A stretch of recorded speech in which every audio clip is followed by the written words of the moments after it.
आषाढी यात्रेमध्ये पहिल्यांदा शासनाच्या वतीनं प्लॅस्टिक संकलन केंद्र करण्याचा निर्णय घेण्यात आलेला आहे। आपण जर आता बघितलं तर या प्लॅस्टिक संकलन केंद्राचं उद्घाटन वाखरी येथील ग्रामपंचायतीमध्ये गटविकास अधिकारी सुशील संसारे यांच्या हस्ते केलं जातं आहे। आपण बघू शकतो की या अशा पद्धतीचे खरं तर लोखंडी चौकोन तयार करण्यात आलेले आहेत आणि ज्यावेळेस जिल्ह्यामध्ये पालख्या प्रवेश करतील त्या टायमाला असे दर 1 किलोमीटरला अशा पद्धतीनं हे जे काही पिंजरे केलेले आहेत प्लॅस्टिक संकलन केंद्राचे हे ठेवण्यात आलेले आहेत। यासाठी जर आपण बघितलं तर ग्रामपंचायतीचे काही कर्मचारी देखील तैनात करण्यात आलेले आहेत। प्रत्येक येणाऱ्या भाविकाला खरं तर आवाहन केलं जाणार आहे की प्लॅस्टिकच्या वस्तू ह्या चौकोनी बॉक्समध्ये टाकण्यात याव्यात, जेणेकरून रस्त्यावरती कुठल्याही पद्धतीचा कचरा होणार नाही अशा पद्धतीचं नियोजन ग्रामपंचायती वतीने करण्यात आलेलं आहे। एका बाजूला जर बघितलं तर शासनाचा एक भाग प्लॅस्टिक विरोधी असल्याचं पाहायला मिळतं, दुसरीकडे जर आपण बघितलं तर काल जिल्हाधिकाऱ्यांनी खरं तर प्लॅस्टिकच्या बॉटल्स आणि त्याचबरोबर कोल्ड्रिंक देखील भाविकांना देण्याचा निर्णय घेतलेला आहे। मात्र असा जो निर्णय घेतला हा चुकीचा असल्याचं देखील भाविकातून किंवा जनतेतून सांगितलं जातं।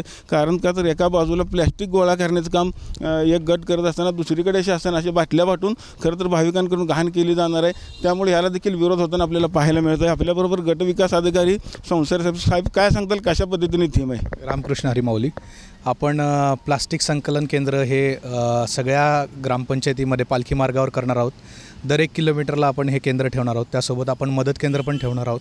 तर याची संकल्पना अशी आहे की माझी वसुंधरा अभियानांतर्गत शासनाने जो उपक्रम राबवला होता त्याच्यामध्ये प्लास्टिकचा कचरा निर्मूलन किंवा संकलन करून त्याची विल्हेवाट लावणे या धर्तीवर आपण हा प्रोग्राम राबवतो आहे।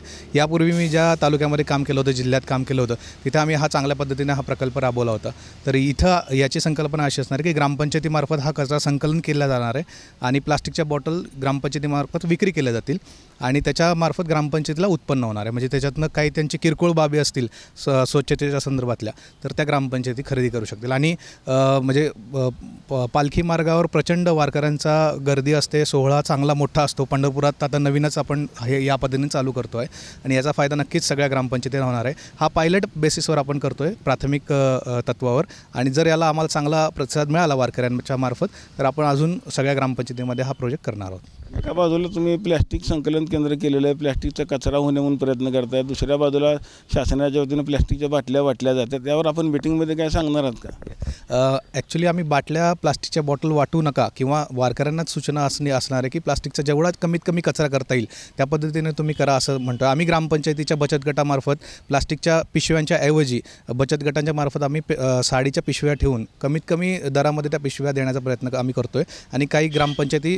फुकट पण त्या पिशव्या वाटणार आहेत। त्यामुळे वारकऱ्यांना उलट वारकरी सगळ्या माऊलींना विनंती असणार आहे की आपण आणताना आपल्यासोबत प्लास्टिकचा कचरा आणू नये आणि जरी आपल्यामार्फत काही प्लास्टिकच्या बॉटल किंवा कचरा घेतला गेला तर आमचे जे संकलन केंद्र केलेले आहेत प्रत्येक ग्रामपंचायतीमध्ये 1 किलोमीटरवर तर त्या ठिकाणी आपण तो टाकावा, जेणेकरून तो परिसर स्वच्छ ठेवण्यास आणि निर्मल वारी होण्यामध्ये त्याची सहायता होईल।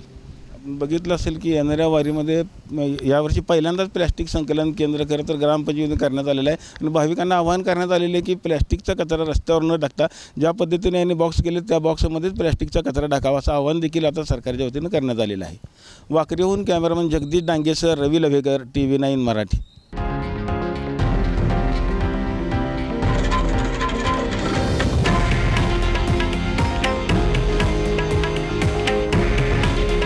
हे आहे देशातील नंबर 1 न्यूज नेटवर्क आणि आपण पाहत आहात TV9 मराठी।